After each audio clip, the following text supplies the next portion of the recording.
understand also that hospitals might be running out of medicines, or they haven't been able to access medicines from other parts of the country. That's right, Faye. In fact, hospitals, yes, health services have been affected, and as we know that in today's day and age, communication is the backbone of almost everything. Internet, mobile communication is the thing on which people do communicate, and obviously hospitals. And we've been told that healthcare services like even dialysis or chemotherapy, as far as cancer patients are concerned, those services are also getting affected. So it has had a cascading effect on almost every sphere of life. And since medical services deal with life and death situations, so that has to be the priority of the government, that at least hospitals do not suffer. They do get medicines. Though Srinagar, we know that it's the nerve center as far as commercial activity. It's the capital district, so services have been kept intact. But if you talk of far-flung areas, we still do not have a lot of information, because info flow is completely negative, considering that we have no way to connect with our stringers or people in different districts, far-flung areas, to what's happening there. So the government in its briefing makes it or claims that all is well in those areas as well, but no independent source to confirm what's the situation there. As we have been saying, that while traffic is pretty much on the streets, but as you would be seeing in the visuals, shops are completely shut, public transport is not there, and whatever transport is, it is personal transport like vehicles, cars or bikes that are people are using to move around.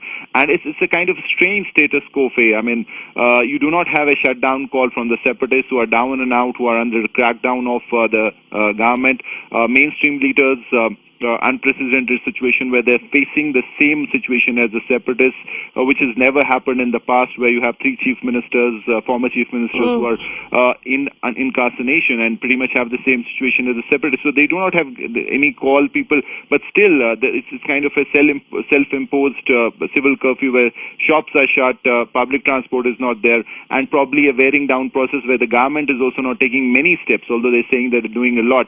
But if you do not restore communication, you're not doing much, because if communication is restored, that would be the first step towards normalcy, and that will really show. Yeah. Have journalists been restricted to certain parts of Srinagar and are not being allowed to travel in the rest of the state? Is that true? Well, initially, yes, that was the case. And in fact, in the first few days, you had a lot of inflow of non-local journalists. And probably, unfortunately, the government thinks that they can trust the non-local journalists more than the local journalists. So they were facilitated across the nook and corner. And in the first few days, you had only non-local journalists who were in the briefing. So they were taken around. And now, since most of them have gone back, so it is the local journalists who see the briefing of the government every evening, and there's not a lot that the government has to offer every day in the form of new measures that have been taken. It's the same old story where a couple of days back they said that some schools have been opened, but as we reported, there is absolutely no one in those schools. They're deserted, because obviously parents need communication to know the well-being of their kids once they send them to schools. Journalists, yes, they're the first sufferers, because as we have been saying, that I have not been able to connect with my district stringers. The other day, one or two of them came traveling on motorbikes for kilometers to give us a feed. So that really is a situation. You do not know what's happening in other districts. You have no communication, and you just have to rely on what the government says. Absolutely no independent confirmation one can get on events or anything that happens. Yeah. Also, as a citizen of the city of Srinagar, you and your family, and of course you've had conversations with other people that you work and live with, is there a frustration that's beginning to build in, because people have been cooped up in their homes now for 23 days? They don't have any internet. They don't have the ability to call each other. Their mobile phones are not working. There's largely been this sort of restriction. Is there a frustration building in among ordinary citizens now? Absolutely. In fact, if in any part of the country, you just take a mobile phone from anyone for a day, and just you can notice this frustration. People will pull their hair out, because every thing that we do these days, I mean, from recharge of your DTH to paying your internet, beg your pardon, to a credit card bill, you need an internet connection, you need a mobile phone. So people suddenly out of nowhere are finding themselves in a situation where they are absolutely communicationless. They can't do anything, and in fact, those people who have their landlines and people are queuing up their relatives, they're calling people outside to even recharge their DTHs. Now, not to talk of other spheres of life and activity. Even if you want to fly abroad, in fact, out of the state, you have to go all the way to the airport, stand in long queues for hours to get a ticket of a plane ticket to move out of the state. So that really is the situation, and people are asking to the government that if you said that initially it is a tough situation, you said that this will continue for some time because this is for the safety of the people, but now it's almost a month, and you had a situation where people have cooperated. There has been absolutely no violence, and that is something that the government is saying every evening. So why is it that the benefits of this cooperation are not being passed on to the people by removing these restrictions?